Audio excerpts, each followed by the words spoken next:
Hello दोस्तों, orthopaedic से जुड़े विभिन्न वीडियोज की श्रृंखला में मैं डॉक्टर नवीन शर्मा आपका बहुत बहुत स्वागत करता हूं। दोस्तों, मैं कार्यरत हूं अपोलो हॉस्पिटल जयपुर में और एडवांस हॉस्पिटल जयपुर में। दोस्तों, मैं मेरे से काफ़ी सारे लोग समय समय पे पूछते रहते हैं कि सर एसीएल की कोई नई तकनीक आई है या हिप रिप्लेसमेंट की कोई नई तकनीक आई है तो क्या आप इससे सर्जरी कर देंगे।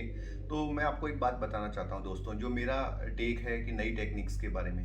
होता क्या है दोस्तों कि जब भी कोई नई टेक्निक लॉन्च होती है तो उसके शुरू के 4-5 साल तक उसकी स्टडी की जाती है।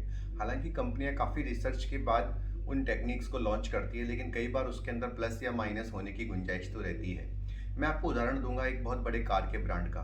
उन्होंने एक बहुत अच्छी कार काफ़ी रिसर्च के बाद लॉन्च की, लेकिन 6 महीने के बाद ही उनको रियलाइज़ हुआ कि इस कार के अंदर कोई क्लच की या किसी गियर की प्रॉब्लम आ रही थी।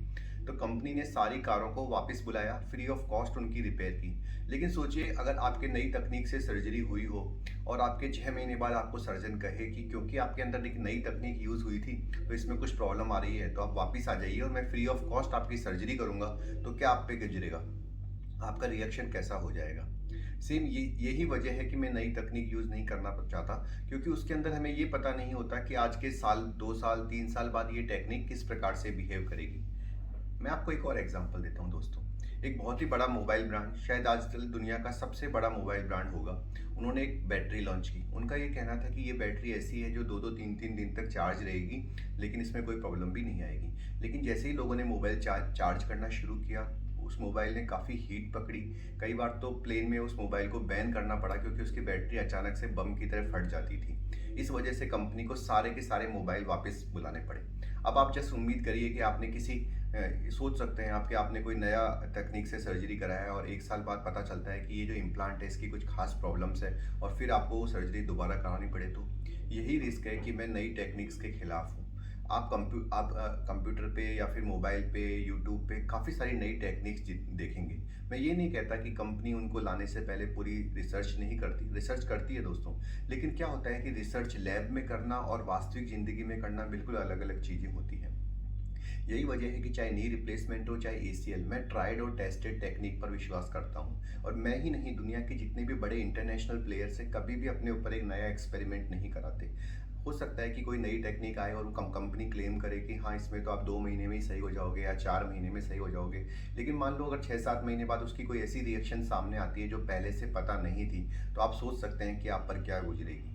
इसलिए जब भी आप अपने इलाज का, चाहे हिप रिप्लेसमेंट का चुनाव करें, चाहे नी रिप्लेसमेंट का, चाहे शोल्डर का या एसीएल सर्जरी ही क्यों ना हो, आप अपने डॉक्टर से कहें कि सर मेरे अंदर नया इम्प्लांट लगाने की बजाय वो इम्प्लांट लगाइए जो 15 से 20 साल से चलता आ रहा है और जिसने किसी किस्म की कोई तकलीफ पैदा नहीं की है। अपने आप को एक्सपेरिमेंटल गिनी पिग मत बनाइए। कोई नई टेक्निक अगर आप में यूज़ होती है और कल को 3, 4 या 5 साल बाद वो नई प्रॉब्लम खड़ी करती है, तो उसका जो भुक्तभोगी है वो आप ही होंगे।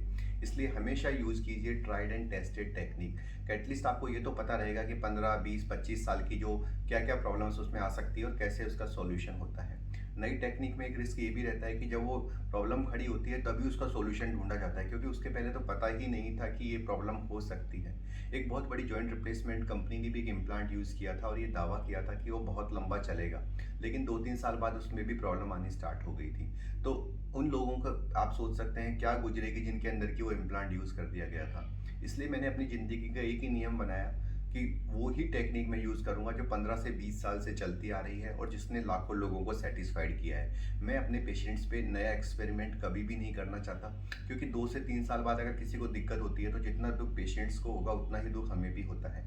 मुझे अपनी पुरानी टेक्निक्स पे भरोसा है, क्योंकि 15 सालों से उसने 100% रिजल्ट दिए हैं। और जब कोई चीज़ अच्छी चलती आ रही है तो अननेसेसरी उसको चेंज भी क्यों किया जाए। अगर आपको भी एसीएल संबंधित, जॉइंट संबंधित या हिप रिप्लेसमेंट संबंधित अपना कोई सर्जरी करवानी है तो नीचे लिखे गए नंबरों पर मुझे व्हाट्सएप कर सकते हैं। अगर आपको किसी टेक्निक को लेकर डाउट है तो मुझसे डिस्कस कर सकते हैं। धन्यवाद दोस्तों।